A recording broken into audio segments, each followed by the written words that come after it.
Հայաստանի արտաքին հետախուզության ծառայությունը հրապարակել է իր ամենամյա զեկույցը, որտեղ համապարփակվելուծվել են Հայաստանի դեմ ուղղված արտաքին ռիսկերը, քաղաքական, տնտեսական, տեղեկատվական եւ անվտանգային ուղղություններով։ Զեկույցում մասնավորապես նշվում է Վաշինգտոնում 2025 թվականի օգոստոսի 8-ին ձեռք բերված համաձայնության արդյունքներով 2026 թվականին ռազմական էսկալացիան դարձել է գրեթե անհավանական եւ բարձրացել է խաղաղության ինստիտուցիոնալացման հավանականությունը։ Միևնույն ժամանակ նշվում է, որ Ադրբեջանի կողմից առաջ մղվող այսպես կոչված Արևմտյան Ադրբեջանի եւ արևմտյան ադրբեջանցիների վերադարձի խոսույթը եւ գործողություններն առաջացնում են ռիսկեր։ 2025 թվականին ինտենսիվորեն շարունակված երկկողմ բարձրաստիճան բանակցությունների, նաեւ օգոստոսի 8-ին ԱՄՆ նախագահ Դոնալդ Տրամփի ակտիվ ներգրավմամբ ձեռք բերված Վաշինգտոնյան հռչակագրի եւ խաղաղության եւ միջպետական հարաբերությունների հաստատման մասին համաձայնագրի նախաստորագրման արդյունքում զգալիորեն նվազել է ռազմական էսկալացիայի եւ բարձրացել խաղաղության կարգավորման հավանականությունը։ Նշված եւ ուղեկցող գործընթացների եւ տվյալների համապարփակվելուծության արդյունքում գրեթե անհավանական ենք համարում 2026 թվականին Հայաստանի եւ Ադրբեջանի միջև ռազմաքաղաքական մտադրությամբ պայմանավորված տարբեր մասշտաբների ռազմական էսկալացիան։ Քիչ հավանական ենք համարում նաեւ այնպիսի տեղային գործողությունները կամ միջադեպերը, որոնք ռազմաքաղաքական մտադրությամբ չեն պայմանավորված։ Զեկույցի համաձայն 2026 թվականին մեծ հավանականությամբ նոր առաջընթաց կգրանցվի Հայաստանի եւ Ադրբեջանի միջև սահմանի գծման եւ զատման գործընթացում, երկկողմ առևտրատնտեսական նախաձեռնությունների, հասարակությունների երկխոսության, հումանիտար եւ այլ հարցերում։ Տարածաշրջանային ենթակառուցվածքների ապաշրջափակման դեպքում եւս մեծ հավանականությամբ առաջընթաց կգրանցվի արդեն սկսված գործընթացներում, իսկ հարևանների հետ Հայաստանի երկկողմ կապակցվածության նախաձեռնությունները կխթանեն տարածաշրջանային առավել ընդգրկուն տնտեսական նախագծերի ընթացքը։ Միևնույն ժամանակ, սակայն 2026 թվականին կընդլայնվեն կապակցվածության ապահովման այս գործընթացների դեմ մեր տարածաշրջանում սեփական ազդեցությունը պահպանելու եւ ավելացնելու շահեր հետապնդող պետությունների կողմից վնասակար գործողությունների ռիսկերը։ Իսկ Ադրբեջանի եւ այլ դերակատարների կողմից Հայաստանի ինքնիշխանությունը հարցականի տակ դնող կապակցվածության ծրագրեր իրականացմանը խոչընդոտող վնասակար խոսույթների եւ հասկացությունների հետեւողական կիրառությունը միայն կնպաստի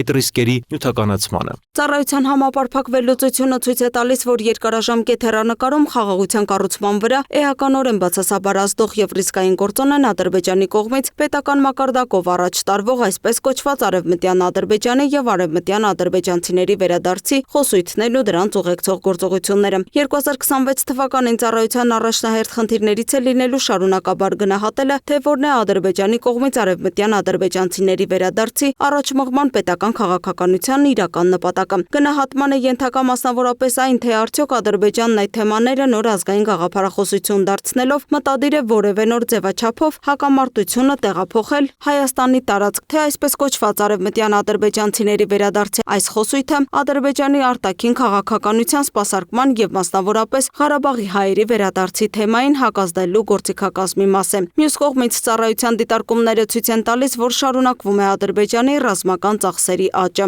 Զեկույցում անդրադարձ կա նաեւ 2026 թվականի ազգային ժողովի ընտրություններին ընդառաջ հիբրիդային սպառնալիքներին։ 2026 թվականի ընտրություններով պայմանավորված Հայաստանի դեմ արտաքին տարբեր դերակատարների կողմից իրականացվող ազդեցության գործողությունները մեծ հավանականությամբ կդառնան ավելի ընդգրկուն, բարդ եւ մասշտաբային։ Հավանական է կեղծ, խեղաթյուրված կամ համատեքստից կտրված տեղեկատվության օգտագործմամբ տեղեկատվական վնասակար գործողությունների, վնասակար կիբերգործողությունների իրականացումը, նաեւ գետնի վրա գործակալական ցանցի ակտիվացումը, վերջիներիս քաղաքական հայացքներն ու հայրենասիրական զգացմունքները շահագործող եւ մանիպուլացնող ծրագրերի կազմակերպումը։ Զեկույցում առանձնահատուկ ուշադրություն է դարձվում նաեւ հիբրիդ գործիքներին։ Այս ամենը դիտարկվում է ոչ միայն որպես տեղեկատվական պատերազմ, այլ պետական համակարգի զսպման եւ հասարակական վստահության խարխլման միջոց։ Ինչ վերաբերում է Հայաստանի հավաքական անվտանգության պայմանագրի կազմակերպության հետ հարաբերություններին, ապա կառույցը կարծում է, որ 2026 թվականին Հայաստանի անդամության ապասառեցում չի սպասվում։ Միաժամանակ արձանագրում անդամակցությունը կշարունակվի այս տարվա ընթացքում։